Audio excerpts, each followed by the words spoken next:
If you want to see how I did this pastelized heat map inspired nail art, keep on watching.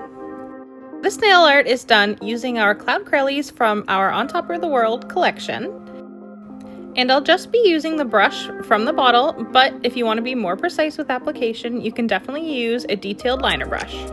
So to start, I'm only working one nail at a time because I want these Crellies to be able to bleed into one another to add to the effect.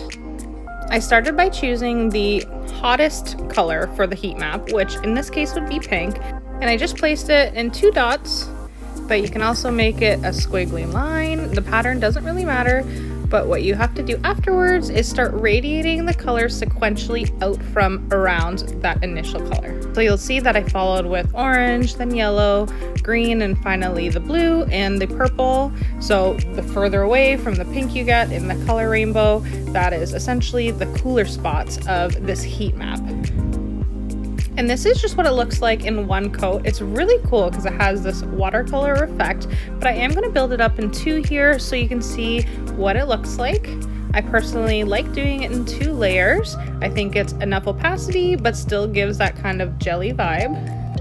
And you can see that I'm not being too precise with my application, allowing the colors to bleed into one another a little bit.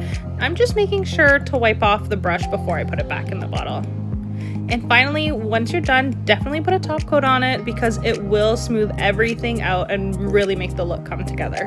How cool is that? I hope you enjoyed this tutorial. Definitely tag us if you try it out and let me know if you want to see this done with our juicy jellies for a traditional heat map.